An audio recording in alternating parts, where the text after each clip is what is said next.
मध्यवर्गीय परिवार में एक सरकारी नौकरी एक बहुत बड़ा सपना होता है। ये सपना केवल एक मैं प्रयागराज आया, वहाँ तो सुनी और 2019 में मेरा ग्रेजुएशन खत्म हुआ। उसके बाद 2 साल वेट किया, तब 2021 में वैकेंसी आई। कोरोना सर का भी कहीं ना कहीं जो ड्रीम था कि भाई 2 साल वैकेंसी ना आए, क्योंकि 21 उम्र हो जाए हम भी फॉर्म डालेंगे, फर्स्ट वैकेंसी निकाल के चले जाएंगे। तो सर नहीं, कोचिंग का सहारा लिया था एक्चुअली मैं। हाँ, तो फिर हिंदी को कैसे मैनेज किया? हिंदी को जो है एक बुक आती है हमारे यहाँ। राइट टाइम होता है कि हमें तैयारी स्टार्ट कर देनी चाहिए। समय दिक्कत देंगे, जो चीज़ हमें पसंद होती है उसे हम ज़्यादा समय देना चाहिए। हाँ, जो नहीं आता है आप उसको टाइम दो ना। आप जीएस को बाई में सारे मई में सबका कॉल लेटर हाथ में था। तो जब एग्जाम के कॉल लेटर आपके यहाँ, आपके लोग भी कहते हैं कि अगर हम लोग किसी एक नौकरी से दूसरी नौकरी पर स्विच करते हैं तो कुछ बॉन्ड वगैरह भी भरना पड़ता है। हाँ, भी पाएगा। लेकिन हाँ, अगर पुलिस वाला बन गया, मेरे पूरे घर वालों का यही ड्रीम था कि मैं यूपीएसआई ज्वाइन करूँ पूरे। तो 100 दिन का ऐसा कौन सा स्ट्रेटेजी बनाए जिसके थ्रू वो यूपीएसआई में अच्छा स्कोर करके और एक नौकरी अपनी 19 दिन में पेपर हुए थे और 3 शिफ्ट पर डे था, तो 57 पेपर हुए। 50 पर आपको एक और चीज़ बता दें, अगर आप सिलेक्शन गुरुकुल से जुड़े हैं तो सर अपने गाइडेंस के लिए हमेशा अपने साथ ही रहेंगे जब भी आपको आवश्यकता लगी। सबसे बढ़िया है आप सुबह उठिए और एक आप एम बनाइए, बड़ा एम नहीं बनाना है। अभी इसके साथ में सर जब आपने पेपर दिया था तब आईपीसी सीआरपीसी हुआ करती थी, अब पीएनएस हो गए हैं, तो इनके लिए ये चेंजेस हैं। मध्यवर्गीय परिवार में एक सरकारी नौकरी एक बहुत बड़ा सपना होता है। ये सपना केवल एक छात्र का नहीं होता, इनके साथ में जुड़े होते हैं माता पिताओं के सपने। जब हम लोग घरों से निकलते हैं तो हमारे कंधों पर केवल बस्ते का वजन नहीं, वजन होता है माता पिता के अरमानों का। उन्हीं शख्सियत में से आज एक गांव से निकल करके यूपीएसआई वैकेंसी में अपना एक स्थान बनाकर हमारे बीच बैठे हुए हैं दीपक सर। इनसे हम जानेंगे कि कैसे इन्होंने शुरुआती दौर पर यूपीएसआई हो या फिर किसी भी वैकेंसी की तैयारी कैसे शुरुआत की, जानेंगे कि कौन सी किताबें पढ़ी और वो सारे प्रश्न जो सिलेक्शन गुरुकुल की टीम ने मुझे लिख करके दिए हैं, मैंने रख लिए आपके, वो सारे मैं पूछते जाऊंगा सर से। तो पहले तो सर का बहुत बहुत धन्यवाद कि सर ने हमारे लिए समय निकाला। धन्यवाद रोहित भाई, धन्यवाद और गुरुकुल टीम का। पहले तो बता दूं, मेरा नाम दीपक कुमार है। मेरा जन्म कौशाम्बी डिस्ट्रिक्ट में हुआ था और उसके बाद वहाँ तक मैं 4 तक वहाँ पढ़ाई किया था। वहाँ से निकल कर मैं प्रयागराज आया, वहाँ क्लास 5 से क्लास 12 तक वहीं पढ़ाई किया था। उसके बाद जब भी मैं सड़क पर निकलता था, स्कूल जाता था, तो सब इंस्पेक्टर या किसी भी डिफेंस को देखता था, लगता था कि डिफेंस में ही जाना है। शुरू से बचपन से एम था कि 2 स्टार कंधे पर लगना ही है, ठीक है। वहीं से जर्नी शुरू हुई। 2019 में ही लगता था कि जो है यूपीएसआई की वैकेंसी आने वाली, लेकिन तब मैं छोटा था, लगभग 19 साल का था। तो मेरे मन में ये था कि वैकेंसी ना आए, मतलब पोस्टपोन हो जाए, ताकि मैं उसमें एलिजिबल हो जाऊँ। तो और 2019 में मेरा ग्रेजुएशन खत्म हुआ। उसके बाद 2 साल वेट किया, तब 2021 में वैकेंसी आई।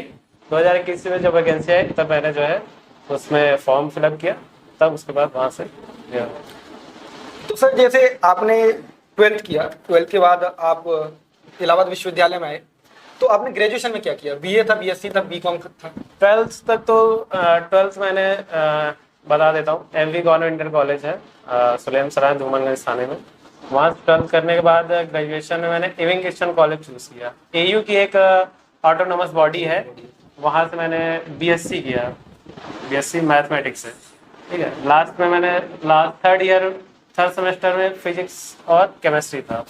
वहाँ से निकलने के बाद फिर मैंने क्या किया कि बीएड भी किया है। बीएड 2019 से 21 तक था।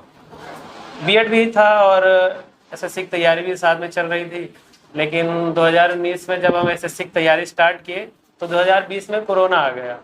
कोरोना आने की वजह से क्या हुआ कि सारे ऑफलाइन क्लासेस बंद हो गए, और ऑफलाइन क्लासेस बंद होने के बाद फिर हम चले गए घर। तो 2-3 महीने तो हमें कुछ पता ही नहीं था क्या करना है क्या नहीं। तो 2019 में ही ऑनलाइन का बूम आने वाला था, और ये कोरोना ने ही कहीं ना कहीं जो ऑनलाइन आप जितने प्लेटफॉर्म देख रहे हैं या फिर जो तैयारी में आज एक नया मंच खड़ा किया है, वो कोरोना का ही कहीं ना कहीं देन है। तो किसी के लिए अभिशाप रहा, किसी के लिए वो वरदान साबित हुआ कोरोना। सर का भी कहीं ना कहीं जो ड्रीम था कि भाई 2 साल वैकेंसी ना आए, क्योंकि 21 उम्र हो जाए हम भी फॉर्म डालेंगे, फर्स्ट वैकेंसी निकाल के चले जाएंगे। तो सर जब आप ग्रेजुएशन के बाद जब आए तो ग्रेजुएशन आपने साइंस बैकग्राउंड से किया, जब भी हम तैयारी के फील्ड में आते हैं तो हम लोग देखते हैं कि आर्ट्स कहीं ना कहीं डोमिनेट करता है, जैसे हिस्ट्री है, ज्योग्राफी, पॉलिटी, हम लोगों को ये सब पढ़ना पड़ता है। तो आपने कैसे अपनी तैयारी को शुरुआती दिनों में स्टार्ट किया, जब आपको लगा कि मुझे इस फील्ड में जाना है, तो आपने कैसे अपने आप को संभाला और कैसे अपने आप को मैनेज किया कि कौन कौन से विषयों को मैं कैसे कैसे समय दूंगा? क्या आपने किसी कोचिंग का सहारा लिया या फिर आपने स्वयं उन चीज़ों को उठाने का प्रयास किया कि मैं सिलेबस उठाता हूँ और लग जाता हूँ? नहीं, कोचिंग का सहारा लिया था। एक्चुअली मैं एक कोचिंग ज्वाइन किया था, लेकिन वहाँ ज़्यादा दिन तक कर नहीं पाए। कोरोना की वजह से 2-3 महीने ही पढ़े, उसके बाद वो बंद हो गई। लेकिन हाँ, ये है कि शुरू में क्या है कि मैथ्स हमारी स्ट्रांग है, मैथ्स रीजनिंग स्ट्रांग थी, जीएस पढ़ना था और इंग्लिश भी आती थी। तो जीएस की सबसे मेन था जीएस पढ़ना, उसके लिए हमने जो है कोचिंग सही से की थी। तो जब सर जो सिलेबस बता रहे हैं, जैसे मैथ, रीजनिंग और इंग्लिश और जीएस, ये आपका एसएससी के फील्ड में काम आ जाता है। जब आप यूपी के एग्जाम में आएंगे या फिर किसी स्टेट एग्जाम में आएंगे तो उसमें एक नया सब्जेक्ट जुड़ता है हिंदी। तो फिर सर आपने ये हिंदी वाला कैसे किया? जैसे मान लो इंग्लिश के साथ में हिंदी, आपका मीडियम इंग्लिश ही रहा होगा लगभग, हाँ, तो फिर हिंदी को कैसे मैनेज किया आपने? हिंदी को जो है एक बुक आती है हमारे यहाँ, आदित्य पब्लिकेशन। आदित्य पब्लिकेशन की बुक है, उसको मैंने एक बार पूरा अच्छे से पढ़ा और एग्ज़ाम टाइम फिर से रिवीजन किया। मतलब उसको एकदम अच्छे से पढ़ना है। आदित्य पब्लिकेशन है, आप देखिएगा, बुक वाइट कलर की है। हाँ, white वो कलर हमारे यहाँ इलाहाबाद के राइटर हैं, झलवा के हैं, उन्होंने लिखी है। काफी चर्चित बुक है, अगर हाँ। यूपी के एग्जाम में देखेंगे तो काफी लोगों के पास यूपी के सारे एग्जाम में आदित्य पब्लिकेशन मेन वही बुक है, क्योंकि उसमें सारा कंटेंट है पूरा। ऐसा कोई कंटेंट नहीं जो आदित्य पब्लिकेशन में ना हो। ठीक है, तो हिंदी के लिए आपने आदित्य हाँ। पब्लिकेशन की बुक फॉलो की। अब सर जैसे बात अगर करें, जैसे आज की अभी वैकेंसी आई है यूपीएसआई की और हम सभी लोग ही तैयारी कर रहे हैं, तो जब हम लोगों के शुरुआती दिनों में यही विचार में रहता है कि चलो अभी समय है, आराम से करेंगे, तो आपको क्या लगता है कि कौन सा राइट टाइम होता है कि हमें तैयारी स्टार्ट कर देनी चाहिए? समय तो यार, समय जैसे आपको जब क्लिक किया दिमाग में कि मुझे ऐसा ही बनना है, तो आपने तैयारी को वहां पे सोचने में समय दिया या फिर आपने तुरंत स्टार्ट कर दी कि चलो लग जाते हैं? तुरंत सोचना नहीं है। अगर जो आपका एम है, आप उसके पीछे लग जाइए जी जान से, 100% देना है। ना होना तो वो तो बात की बात है। ठीक है, आप अभी से, इवन अभी यहाँ से जाने के बाद तुरंत जैसे ही वैकेंसी आई, या आप जब से सोचा कि मुझे बनना है, तो आप उसके पीछे लग जाइए, हाथ धोके। एकदम सोचना नहीं है। अगर आप सोचोगे कि मैं फॉर्म भर जाएगा तब एग्जाम दूंगा, पढ़ूंगा, या एग्जाम की डेट आ जाएगी तब मैं पढ़ूंगा, तब फिर आपका सिलेक्शन ना ही होगा, तभी सिलेक्शन नहीं होता है। सर की बातों से मुझे कहीं ना कहीं एक ऐसा लग रहा है कि सर ने जैसे कहा, मुझे लग रहा है कि किसी एक एग्जाम की तैयारी नहीं होती, तैयारी होती है सब्जेक्ट की। अगर आपके सब्जेक्ट स्ट्रॉन्ग है, आप किसी भी एग्जाम में बैठेंगे निकाल लेंगे।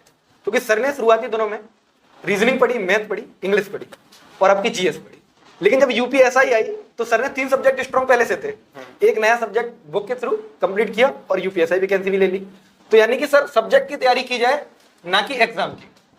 सब्जेक्ट जब आपका मैथ्स स्ट्रांग है, रीजनिंग स्ट्रांग है, तो मैथ्स रीजनिंग तो पढ़ना ही नहीं है, वहीं आप उसको ड्रॉप कर दो। वो आप पढ़ी रहे, वो आपको पता है, वो आप कभी कर सकते हो। लेकिन जो आपको कमजोर है, आप उस पर फोकस ही नहीं करते हो। सबसे नाकामयाबी का यही है। जो आपका स्ट्रांग है वो आप हमेशा पढ़ते रहते हो, जो आपको नहीं आता है वो आप पढ़ते नहीं हो। सबसे बड़ी दिक्कत यही है। जो चीज हमें पसंद होती है उसे हम ज्यादा समय देना चाहते हैं। जो नहीं आता है आप उसको टाइम दो ना। आप जीएस को टाइम दो, आप हिंदी को टाइम दो, या आपको मैथ्स नहीं आती आप मैथ्स पढ़ो, रीजनिंग नहीं आती आप रीजनिंग पढ़ो, है ना, ऐसे होगा। कहीं ना कहीं ऐसा भी लगता है कि सर जैसे अगर जिन तैयारी की हम लोग कर रहे हैं उन सब में मैथ रीजनिंग कॉमन है, आपकी जीएस कॉमन है, एक नया सब्जेक्ट हिंदी और इंग्लिश में से एक स्विच लेता है, यानी कि इधर में से एक हो जाएगा। अगर हम इन 3 विषयों को तैयार रखें और जब हमें लग रहा है कि वैसे साथ साथ में तो इंग्लिश पढ़ते ही रहेंगे, तो अगर हमें लग रहा है कि जैसे आपने जब यूपीएसआई से पहले आप एसएससी की तैयारी कर रहे हैं, तो जब यूपीएसआई की भर्ती आई 2021 में, तो आपको कितना समय मिला कि आपने हिंदी को तैयार कर लिया? बताता हूँ, 2019 में जब मैं तैयारी से शुरू किया था, जुलाई में शुरू किया था, जुलाई अगस्त में, तो हम एसएससी की तैयारी कर रहे थे, वहाँ पढ़ाया जाता है मैथ्स, रीजनिंग, इंग्लिश और आपका जीएस। तो जहाँ मैं पढ़ता था वहाँ जीएस की कोचिंग सही नहीं थी, जीएस सही से पढ़ाया नहीं गया था। लोग मैथ्स और रीजनिंग पे ज़्यादा फोकस करते थे, ठीक है। तो मैथ्स रीजनिंग तो हमारी वहाँ से स्ट्रांग हुई, लेकिन जीएस मैं थोड़ा सा कमज़ोर था। मैं आपको सच सच बता देता हूँ, 22 मार्च में शायद लॉकडाउन लग गया था। उसके बाद हम चले गए घर। घर जाने के बाद 2 महीने हम वहाँ रहे। 2 महीने का कि अब एसएससी के साथ साथ बैंक की भी तैयारी कर लेनी चाहिए, दोनों का बैंक को साथ में लिया। और पहली अटेम्प्ट में मेरा जो है IBPS PO, RRB PO pre निकले थे, लेकिन मेंस में नहीं हुए थे।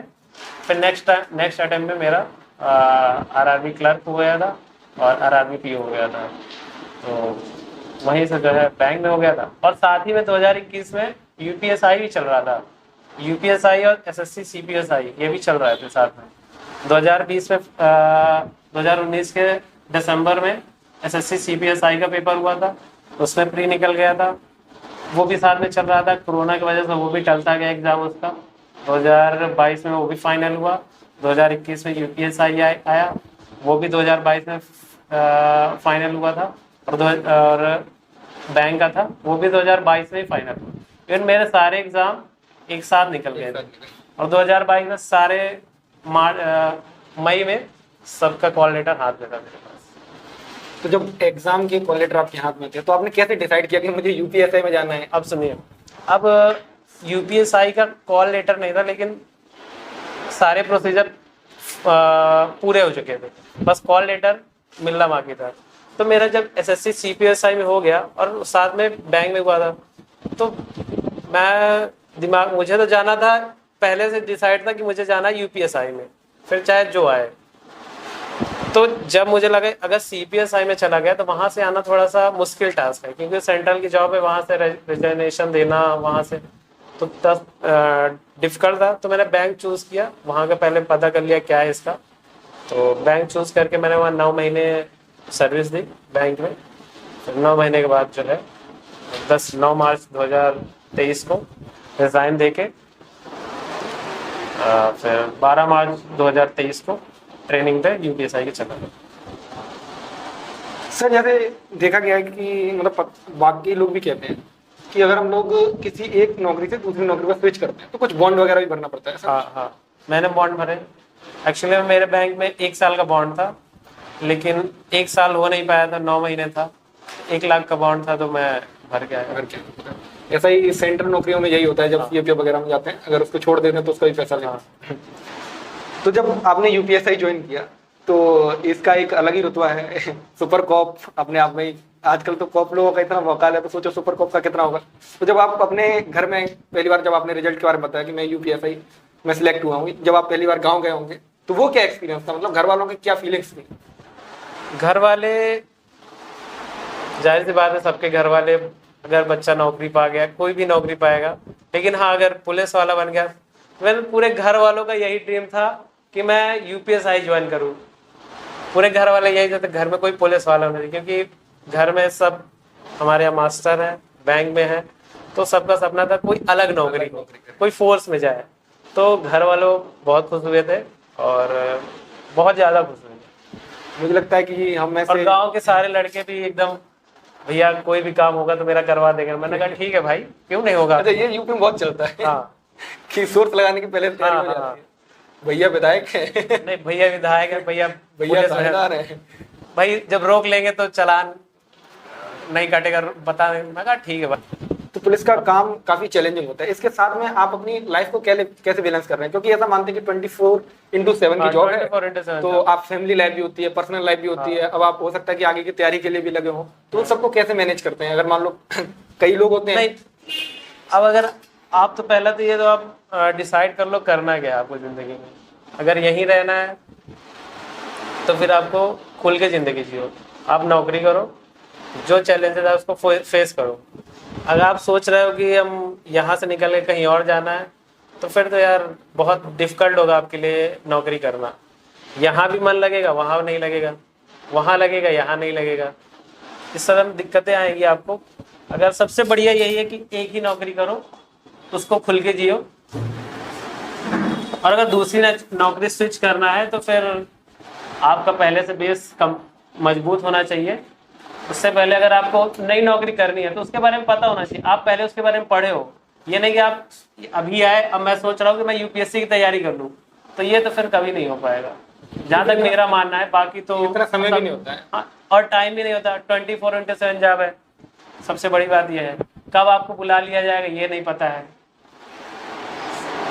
अब यहाँ सैलरी के मोटिव से तो आप आ सकते हैं, लेकिन समय यहाँ पे सच में ज्यादा लगता है। और यूपीएसआई हो या फिर कोई भी हो, पुलिस फोर्सेस की जॉब तो 24/7 ही होती है।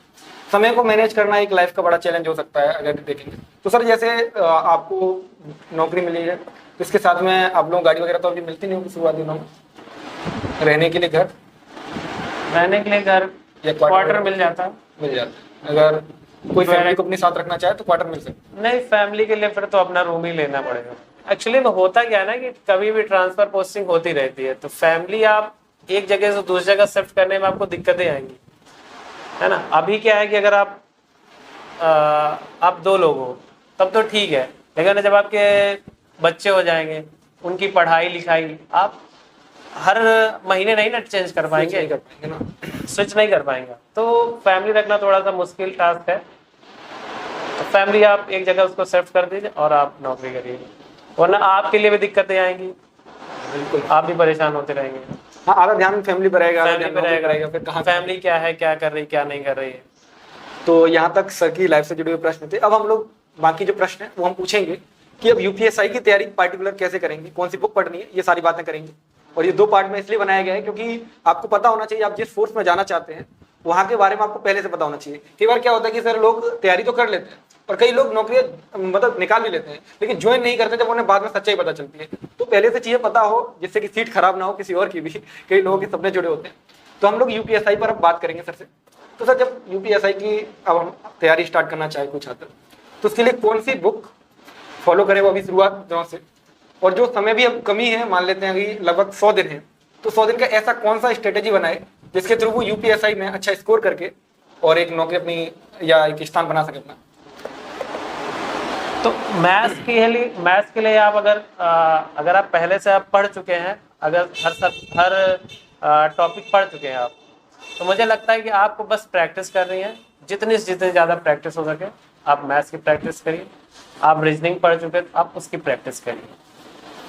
जैसे आप प्रीवियस ईयर पे, अब प्रैक्टिस की बात कहाँ से प्रैक्टिस करें, आपके पास बहुत सारे अनसॉल्व पेपर हैं। इवन हमारे बैच 19 शिफ्ट थे, 19 दिन में पेपर हुए थे और 3 शिफ्ट पर डे था, तो 57 पेपर हुए। 57 आप लगाइए, बहुत सारे क्वेश्चन मिलेंगे आपको। और उससे पहले 2016 बैच था, उसमें बहुत सारे पेपर हैं आपको। तो आप मैथ्स रीजनिंग की प्रैक्टिस करें, जितना प्रैक्टिस करेंगे आप उतना ज़्यादा। मुझे तो ऐसा लगता है और हाँ, प्रैक्टिस कैसे करनी है, टाइम के अंदर करनी है। इससे क्या होगा, आपको जब एग्जाम में बैठेंगे आपको टाइम में मैनेजमेंट में दिक्कत नहीं आएगी। सबसे बड़ी बात है 2023 आपका सीबीटी मोड पे हुआ था, लेकिन 2025 का एग्जाम आपका ओएमआर पे होने जा रहा है। हाँ। तो ये भी एक नया चैलेंज रहेगा बच्चों के लिए, क्योंकि मोस्ट ऑफ हमारे जैसे लोग हैं या फिर जो भी तैयारी कर रहे हैं वो एसएससी के एग्जाम देते हैं, वो सीबीटी मोड पे होते हैं। तो जब ओएमआर वाली बात आती है तो मुझे लगता है समय कुछ ज्यादा जाएगा। तो इन्हें प्रैक्टिस के लिए अभी से कुछ ऐसी क्या चीजें बताएंगे आप? इसीलिए मैं बोला ना कि आप जब पेपर दे तो ऑफलाइन ही दे, ऑफलाइन दे रहे, समय का ध्यान दे। अगर मैथ्स रीजनिंग है आपको 1 घंटे देना है तो आप 50 मिनट में ही आप उसको सॉल्व करने की कोशिश करें। मेरे पास 50 ही मिनट है, मैं उसी में सॉल्व कर लूँ। और हाँ, एक्यूरेसी पर ध्यान देना है। ये नहीं कि जल्दी के चक्कर में हम एक्यूरेसी एकदम बेकार कर दें। एक्यूरेसी आपकी 100% होनी चाहिए। अगर आप 100 को 10 कर रहे हैं तो 10 एकदम सही होनी चाहिए। एक्यूरेसी मोस्ट इम्पॉर्टेंट है। टाइम तो ये सर ने बताया आपको मैथ की बुक और रीजनिंग के लिए बुक तो नाम नहीं है, लेकिन अगर आप प्रैक्टिस करने के लिए बता दिया मैंने, पीवाईक्यूज लगाइए। हाँ। और सबसे अच्छा ये भी है कि पीवाईक्यूज आपको बताते हैं कि एक्चुअल एग्जाम की डिमांड क्या है। आपके पास बहुत सारे पेपर हैं, बहुत सारे पेपर हैं। आप सीपीयू के लगा सकते हैं, आप एसएससी के एग्जाम लगा सकते हैं। मैथ तो रीजनिंग सेम है सबका। हाँ, सब सेम है। हाँ। हिंदी के लिए सर ने एक बुक बताई। और इस बार थोड़ा सा और बता दूं कि थोड़ा सा बैंक में क्या है कि जो बैंक की रीजनिंग है उसको ऐड कर लेंगे। हो सकता है मे बी इस बार बैंक की रीजनिंग भी आ जाए, जो आपकी एप्टीट्यूड बेस्ड होती है ना। एक्चुअली वहाँ क्या आता है ना, पजल आती है। सेटिंग अरेंजमेंट, पजल, ये सब इस बार आने के चांसेस मुझे जहाँ तक है लग रहा है। बिल्कुल, इन सबको और अच्छे से प्रैक्टिस करना है तो IBACIU का एग्जाम होता है, उसमें सेम पैटर्न यही है, बैंक वाला। उसमें आप ये कर सकते हैं, अभी शायद 9 सितंबर हुआ एग्जाम, तो आपको ये क्वेश्चन हम लोग प्रोवाइड करवा देंगे, ये सारी चीजें। आप क्वेश्चन प्रोवाइड करेंगे, सबसे बढ़िया यही है। इससे ज़्यादा आप बाहर नहीं जाना है। अगर आप पहले से आप पढ़ चुके तभी, अगर आप नहीं पढ़े, आप जीरो से स्टार्ट करें, तो मेरी सलाह उनको यही है कि आप पहले जो है बेसिक कंप्लीट करिए। बिना बेसिक के आप फिर नहीं हो पाएगा। बेसिक कंप्लीट नहीं तो आप कहाँ से कर पाएंगे? हाँ, समय के साथ में तो हाँ, बेसिक आप कंप्लीट करिए। बेसिक कंप्लीट करने के बाद आप कुछ भी कर सकते हैं। हिंदी के लिए सर की बुक एक बार फिर बता दीजिए सर, नाम हिंदी की बुक का काफी चर्चित बुक है। हाँ, हिंदी की बुक है, हाँ, आदित्य पब्लिकेशन। आदित्य पब्लिकेशन की बुक है। आप उसको जो है परचेज करके आप वहीं से पढ़िए। यूट्यूब से पढ़ेंगे तो बहुत टाइम लग जाएगा जहाँ तक मुझे लग रहा है। लेकिन आप अगर हाँ कोई टीचर अच्छा पढ़ा रहा है तो आप पढ़ सकते हैं, आपकी चॉइस है। लेकिन जहाँ तक है मेरा, तो मैं आपको सजेस्ट करूंगा कि आप आदित्य पब्लिकेशन से पढ़िए। हाँ, उससे आपका समय भी बचेगा और समय ये रहेगा कि समय एक्यूरेसी का भी हाँ, मैटर करता है। समय के लिए बता रहा हूँ कि उस समय आपके पास कम है और पढ़ना ज़्यादा है। और आपको एक और चीज बता दें, अगर आप सिलेक्शन गुरुकुल से जुड़े तो सर अपने गाइडेंस के लिए हमेशा अपने साथ ही रहेंगे। जब भी आपको आवश्यकता लगेगी सर आप अपने साथ जुड़ेंगे और आपको चीजें बताएंगे। कुछ चीजें हम लोग सर से जान लेते हैं, जैसे छात्र जीवन में काफी डिस्ट्रैक्शन होते हैं। कभी कभी हमको ऐसा लगता है कि पढ़ते पढ़ते मन ऊब जाता है, लगता है यार सिलेक्शन नहीं हो रहा, क्या करें, छोड़ देते हैं। कभी कभी लाइब्रेरी के अंदर बैठे बैठे भी मन नहीं लगता। तो सर आपके साथ भी ऐसा होता था या फिर हम लोगों के साथ ही होता है? सबके साथ ऐसा होता है। तो आप उन चीजों को हैंडल कैसे करते थे? आप बाहर घूम लीजिए, ठीक है, लेकिन हाँ घूमते घूमते इतना मत घूमिए कि जो है आप अपने एम भूल जाएं। आप मोबाइल चलाइए बस माइंड फ्रेश करने के लिए। हाँ चलो ठीक है, 2-4 मिनट के लिए चला लिया बस। अब उसमें आजकल थोड़ा सा बेकार हो गया है कि लोग इंस्टा स्क्रॉल करने लगते हैं, तो उन्हें 1 घंटे 2 घंटे पता ही नहीं चलते हैं। हाँ, ये एक बड़ी 1-2 घंटे पता ही नहीं चले। आप उस समय अगर पढ़ लिए होते, सबसे बड़ी दिक्कत यही है आज। यही दिक्कत रहता है जब शुरुआत में अगर हमने किसी चीज को खोला और स्क्रॉल करते करते काफी हाँ, लंबा हाँ, समय निकल जाता है, बहुत लंबा फिर बाद में वो रिग्रेट रह जाता है, रिग्रेट कि हम कर लेते शायद वो और चीज़। सबसे बड़ा सक्सेस का एक ये भी है कि आप सबसे बढ़िया है कि आप सुबह उठिए और एक आप एम बनाइए। बड़ा एम नहीं बनाना है, मतलब बहुत बड़ा एम नहीं बनाना है कि रात सोने से पहले तक वो कंप्लीट ना हो पाए। मेरा एक यही था कि मैं सुबह उठ के यही करता था कि मुझे डिसाइड कर लेता था कि आज मुझे इतना पढ़ना है, मुझे हिंदी का ये टॉपिक खत्म करना है, मैथ्स का ये पढ़ना है, रीजनिंग का ये पढ़ना है, जीएस में क्वालिटी में ये पढ़ना है, और जो जितना पढ़ना है तुम्हें आप उतना छोटा छोटा बताएंगे, ज़्यादा बड़ा नहीं। अगर ज़्यादा बड़ा बनाएंगे तो वो कंप्लीट नहीं हो पाएगा, कंप्लीट नहीं हो पाएगा तो आपको रिग्रेट होगा। और छोटा बनाएंगे वो कंप्लीट हो जाएगा, और जैसे ही आप कंप्लीट करेंगे आपको बहुत अच्छी नींद आएगी और आप जल्दी सो जाओगे। इसके लिए हम लोग आपको वैसे ही बताते रहते हैं, टू डू लिस्ट करके हम लोग बोलते हैं, एक डायरी लो छोटी सी, हाँ। 10-20 रुपए वाली, उसमें आप सुबह कैसे भी करके आप और कैसे भी करके नहीं, वो एक फीलिंग ही अलग होती है ना सर, सेटिस्फेक्शन की, जब आप कट करते हैं कि कंप्लीट, एक अलग फीलिंग आती है कि मतलब भाई कुछ तो कंप्लीट किया है। तो ये सर का पॉइंट आप जरूर याद रखना है। तैयारी के बीच में हम लोगों को ये चीजें क्या होता है कि क्लिक करती रहेंगी, जब सामने डायरी रखिए और अरे यार ये टारगेट रह गया तो चलो पढ़ लेते हैं। टारगेट बड़े मत रखिए, वो रखिए जो कंप्लीट करने लायक हो। सर आखिरी समय चल रहा है तैयारी का, तो क्वालिटी पर ध्यान देना है कि क्वांटिटी पर? यानी क्वालिटी का मतलब है कि वो PYQs लगाएं या फिर दुनिया भर के मॉक्स डले हैं उनको लगा लिया जाए? नहीं, प्रीवियस ईयर क्वेश्चन लगाओ, तो बहुत प्रीवियस ईयर क्वेश्चन, आप उन्हीं की प्रैक्टिस करिए। आप वही प्रैक्टिस नहीं कर पाएंगे, इतने सारे हैं। आप हाँ आपके पास एक्स्ट्रा टाइम बचता है तो आप ऑब्वियस सी बात लगाएंगे, नुकसान तो करेगा नहीं, आपको फायदा ही करेगा। पढ़ाई में क्या ही नुकसान? हाँ, पढ़ाई में कुछ नुकसान नहीं करेगा। अभी इसके साथ में सर जब आपने पेपर दिया था तब IPC CRPC हुआ करती थी, अब PNS हो गए हैं, तो इनके लिए ये चेंजेस हैं, ये भी एक बड़ा चेंजेस मान सकते हो, बहुत बड़ा सबके लिए। मतलब इस चीज को अडॉप्ट कर पाना इतना जल्दी नहीं हो सकता कि 2023 में काफी, मतलब 2021 वाली वैकेंसी में काफी ऐसे स्टूडेंट्स थे जिनका फाइनल सिलेक्शन नहीं हुआ, उन्होंने IPC CRPC को बहुत अच्छे से पढ़ रखा था। अब जब BNS वगैरह आ गए तो उनके लिए एक चैलेंज है। आप कुछ ऐसा कोई माध्यम बताएं जिससे वो आसान तरीके से पढ़ सकते हैं, जैसे कई बुक हैं, बेयर एक्ट वगैरह हैं, आपने क्या रिसोर्सेज फॉलो किए थे उस समय पर? किसी टीचर की गाइडेंस ली थी, या फिर अभी कैसे इसको सही कर सकते हैं BNS वगैरह के लिए? BNS के लिए तो या तो अगर आपको कोई टीचर मिल जाता है अच्छा गाइडेंस करने वाला तो आप उससे पढ़िए, वरना मार्केट में बुक्स बहुत अवेलेबल है। आप उससे पढ़ सकते हैं। मेरा यही है कि आप सही बताऊं तो आप BNS और BNSS पे ज़्यादा फोकस ना करके आप पॉलिटी पे ज़्यादा फोकस करें। 16 से 17 क्वेश्चन उधर से आपने, 16 से 17 क्वेश्चन आते हैं। पॉलिटी आप एकदम से रट डालिए। और पॉलिटी पॉलिटी आप एकदम से ज़्यादा डीप भी नहीं पढ़ना है। आपको अगर आर्टिकल 1 पूछ लिया तो इतना तो पता है आर्टिकल 1 में है क्या। प्रियम्बल पूछ लिया तो आपको पता होना चाहिए प्रियम्बल में है क्या, है ना। पूरा आप 1 से 100 अंत तक पूरा आप रट डालिए, टिप्स से होना चाहिए। अगर मैं पूछ लूँ आपसे कि आर्टिकल 22 में है क्या, तो आप बता दो, 2-4 लाइन तो बता ही दो उसमें है क्या। सबसे बढ़िया यही है। आप GS का मैं बता देता हूँ आपको GS कैसे करना है। उसमें आता है पॉलिटी हो गया, BNS, BNSS, और ये नहीं है, इनके अलावा भी बहुत सारे एक्ट्स हैं, वो सब भी आते हैं इसमें। पॉस्को, चाइल्ड वगैरह ये सब हाँ, नहीं है? ये सब भी है, बहुत सारे एक्ट्स हैं, वो भी पढ़ना है आपको। लेकिन आप उसको पढ़ते पढ़ते थक जाएंगे। लगभग 65 करके एक्ट्स हैं।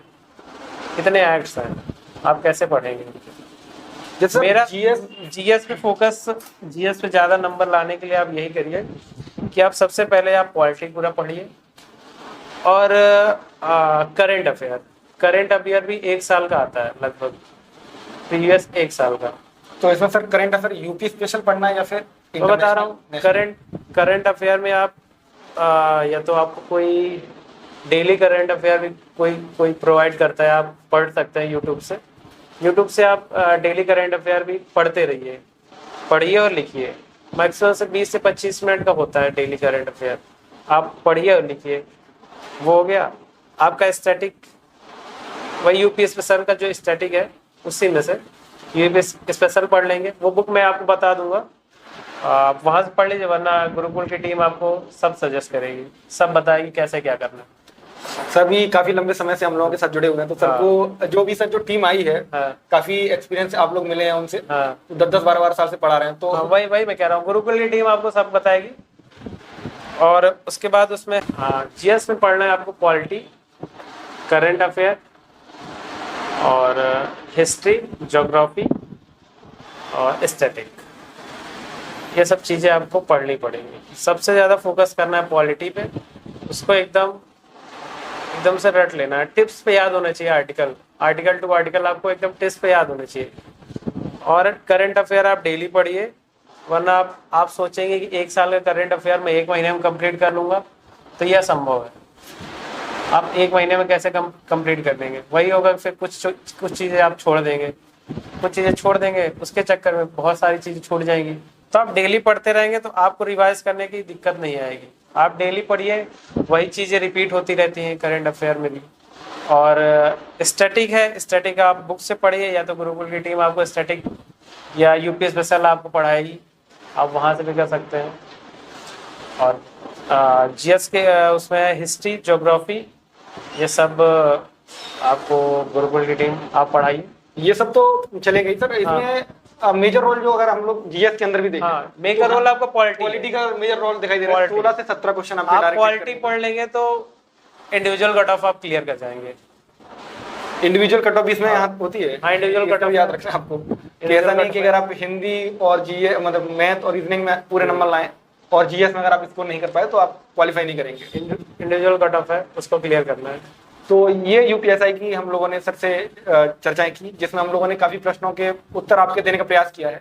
और कुछ प्रश्न अगर रह भी गए हैं तो आप लोग कमेंट बॉक्स के माध्यम से हमें बता सकते हैं। वीडियो को ज्यादा लंबा करने का अर्थ ये नहीं है कि आपके पास भी समय कम है और हम लोग नहीं चाहते कि आपका समय स्ट्रेटेजी के ऊपर बार बार चला जाए, कि बार बार आप स्ट्रेटेजी पे स्ट्रेटेजी देके जा रहे हैं, तैयारी नहीं कर रहे हैं। आप तैयारी को स्टार्ट करिए। जैसे सर ने बताया, सर सिलेक्शन गुरुकुल की टीम से ऑलरेडी मिले हुए हैं, सारी एक्सपीरियंस टीचर हैं, कोई PhD कर रहा है, कोई ऑलरेडी 10 साल से पढ़ा रहा है। तो एक बार आप पढ़िए, समझिए। सर हमारे साथ हमेशा जुड़े रहेंगे और जब भी आपको आवश्यकता होगी टेलीग्राम, इंस्टाग्राम, व्हाट्सअप, हर जगह सर अवेलेबल है और वहाँ से भी सर आपको गाइड करते रहेंगे। बात रही आपकी एक यूपी स्पेशल की बुक है, वो हम कमेंट बॉक्स में पिन करवा देंगे। और ये हिंदी के लिए आदित्य पब्लिकेशन पढ़ना है। मैथ रीजनिंग के लिए PYQs लगाइए, अपने बेसिक्स क्लियर करिए और GS में आप पॉलिटी पर फोकस करिए। करंट अफेयर पढ़ लेना है, करंट अफेयर में यूपी स्पेशल को साथ में मिलाकर पढ़ना है और कोशिश करना कि समय को ज़्यादा व्यर्थ ना करते हुए तैयारी पर लग जाए, तैयारी बार बार focus स्ट्रेटेजी ना देखी जाए। हाँ, तैयारी पे फोकस करना है, बाकी अन्य जो व्यवधान आपके सामने उत्पन्न हो रहे हैं उसको हटा देना है। बिल्कुल। और सबसे बड़ी बात है कि बाहर मत जाएं, बाहर मत घूमें। बाहर घूमने से क्या होता है, आपका माइंड जो है हट जाता है पढ़ने से। बाहर जाने से काफी बचे। अब सर ये भी है ना कि जो एग्जाम के टाइम पर काफी त्योहार आ गए, जैसे अभी दशहरा बीता है, आगे दिवाली है, यही सब तो कुर्बानियां मांगती है ना। तो सफलता कुर्बानी मांगती है। कुर्बानी बता रहे हैं आपको, कुर्बानी देंगे तभी आपको कुछ सफलता मिलेगी। तो सर आपकी ऐसी कौन सी कुर्बानी है जिसे, मैं कई बार, मैं 2 दिवाली घर नहीं गया था, देखिए काफी बड़ी कुर्बानी है। नहीं गया था, मैं बाहर नहीं जाता था पार्टी करने। चलिए आजकल के जीवन में सर फ्रेंड सर्कल भी होता है, जैसे जो वही सब उसको तो भी बचना कुर्बान, पड़ेगा वहाँ से। वही सब कुर्बान करना है ना, उसके बाद तो सब साथ आ जाएंगे। ऐसे दोस्त ही क्या जो उसमें साथ न दे आपकी, सफलता में साथ में। सफलता में साथ न दे आपकी। आखिरी सर एक कोई टिप्स बता दीजिए जिनसे ये छात्र अपने जीवन की सफलताओं की ओर लग जाए, और फिर इस इंटरव्यू को यहीं पर करेंगे समापन, और फिर एक बार एक आपके जो प्रश्न रहेंगे उनका वापस से हम लोग किसी दिन लाइव सेशन के माध्यम से हल करेंगे। तो सर आप आखिरी कुछ ऐसी बातें बताइए जिनसे हम लोग अपने जीवन में उन्हें याद रखें और सफलता की ओर चलते चलें। सक्सेस का मूल मंत्र है, आप एक ही पे फोकस करें। अगर आप यूपीएसआई निकालना चाहते तो आप यूपीएसआई पे इस टाइम फोकस रहें, और कहीं मत फोकस करें कि मैं और वैकेंसी आ रही है इस पे फोकस कर लेता हूँ, इसके साथ एसएससी भी कर ले रहा हूँ। अब अगर वैकेंसी आ गई तो आप इसी पे फोकस करें। ये बातचीत थी हमारी दीपक सर के साथ, जो यूपी में एसआई है। इन्होंने हमें बहुत सारी बातें बताई, और मुझे लगता है कि जीवन में वो बातें हमें याद भी रखनी चाहिए, क्योंकि अगर आपका एक एम नहीं है, एक आपका कोई एम निश्चित एम नहीं है ना, तो आप शायद सफल होने में काफी समय लग सकता है। आप बार बार डिस्ट्रैक्ट हो रहे हैं कि चलो दिल्ली पुलिस आ गई है, दिल्ली पुलिस देख लेते हैं, यूपीएससी आ गई, यूपीएससी देख लेते हैं। आप एक गोल को क्लियर करिए और उसके पीछे लग जाइए। तो बहुत बहुत धन्यवाद सर, काफी अमूल्य समय सर ने हमें दिया है, क्योंकि आपको जैसे बताया 24/7 की जॉब होती है, और सर ने उसमें से समय निकाला। तो सर के लिए सिलेक्शन गुरुकुल की टीम से मैं धन्यवाद ज्ञापित करता हूँ। भाई।